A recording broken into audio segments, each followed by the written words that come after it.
Hello there and welcome to another Christmas movie review as part of my 31 Days of Christmas. Today I'm going to be reviewing the film The Night Before, which was released last year in 2015. Directed by Jonathan Levine, and it stars Seth Rogen, Joseph Gordon-Levitt and Anthony Mackie. But before I get into the film, I'm joined by yet another special guest. This is Carlos from Circuits of Time Reviews. He's going to be talking about his favourite Christmas movie. Carlos, over to you.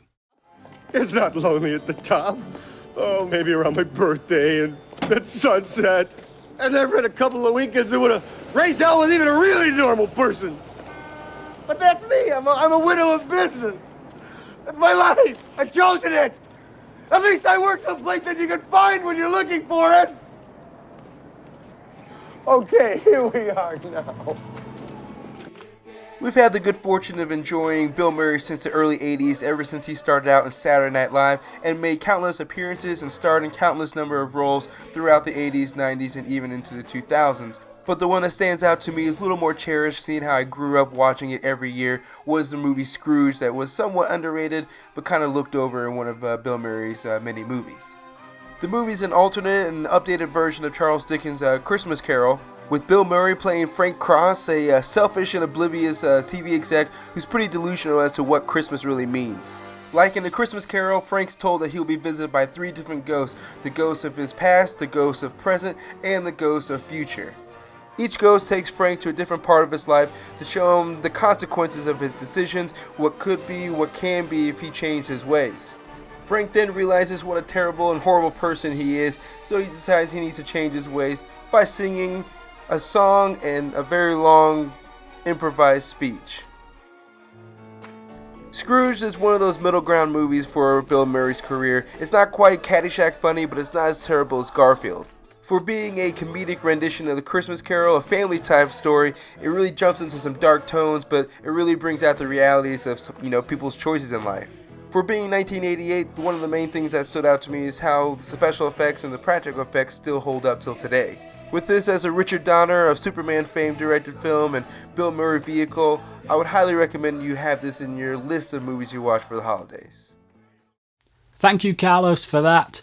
Scrooged is indeed a classic of Christmas movies. If you want to check out my thoughts on Scrooge, I have reviewed it, obviously, as part of this 31 Days of Christmas.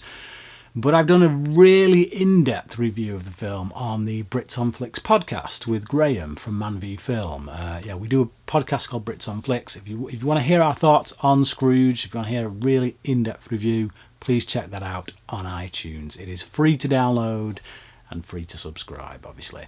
But the film I'm talking about today is The Night Before. Now, Jonathan Levine, who directed this, he directed a film called 50/50, which had the same cast, essentially. Well, it had Seth Rogen and Joseph Gordon-Levitt, and it was a really great film. It had some moments of over-the-top humour, dirty humour, I guess, but it wasn't too much, I think, and it was balanced out by a really good story about a man coming to terms with cancer.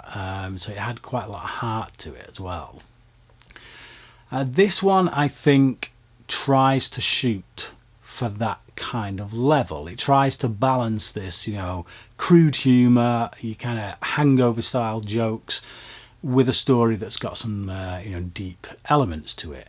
Unfortunately, the deeper side of it kind of gets lost in far too much of the crudity, the obscenity, and the typical kind of Seth Rogen, Evan Goldberg kind of humour. Now, Evan Goldberg is one of the writers on the screenplay for this, and it shows. And I got to say, I think I'm just getting tired of this. I'm getting sick of this kind of humour for comedies. It seems like all comedies these days have to push that bar, have to push it over the edge. It always has to be about crudeness. It always has to be full-on swearing. It always has to be taking pokes at religion. And it's just enough already. I remember how comedies in the 80s used to make you laugh. You know, things that starred Tom Hanks and whatnot before he became like the serious actor. I long for the return of that kind of filmmaking when it comes to comedies. I'm sick of these movies like Bridesmaids and Bad Moms and Hangover and Bad Neighbours, and it just goes on and on and on and on, and enough already. I wanted to like this film, and there is much in it to like. Primarily Joseph Gordon-Levitt. I think he, as an actor, is a very likeable on-screen presence. In anything that he does, he tends to be very likeable. Even when he's playing characters that aren't that likeable. You think of him in Looper. You know, he does some pretty nasty things in Looper, but Joseph Gordon-Levitt is, I don't know, he just has a naturally likeable presence. But it's not enough, I don't think, for this film. And like I say, there are jokes in this film that work. There are times when I did laugh out loud. But then for every joke that made me laugh, there was another 5 or so that just kind of made me cringe.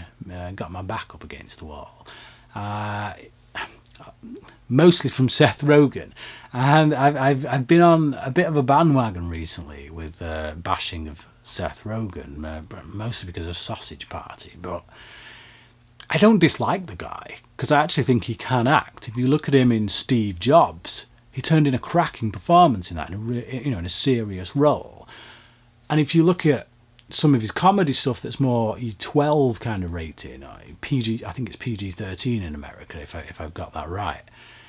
I think he's really funny in those stuff. You know, I'm one of the people who liked Green Hornet. I found it really funny. I thought he was really funny in it. But once you allow him to do whatever he wants and, give him that 15 rating or that R rating or whatever, it's too much for me. And I tire of it. So, yeah. The film doesn't put me in the Christmas spirit because to me Christmas isn't about getting drunk, taking loads of drugs, being really irresponsible around children and just trying to get laid. And it's just, yeah, that isn't Christmas to me. So no, this film doesn't put me in the Christmas spirit. I'm going to give it a 2.5 out of 5. It probably sounds like I should give it lower based on what I've been saying, but I don't know. I've been watching a lot of Christmas movies lately. I'm starting to wear a bit thin, I guess. And when they're like this, yeah. What else can I say? 2.5 out of 5. It, like I say, it does have entertaining moments. I did watch it from start to finish, and I did laugh. And I did enjoy certain character interplay. Just, enough with the R-rated comedies, please. Okay, so yeah, if you've seen The Night Before, please comment below and let me know what you thought about it. Do you disagree with me, or would you like to see a return to the comedies of old that didn't require this kind of humour, the lowest common denominator? So yeah, until tomorrow, thanks for watching.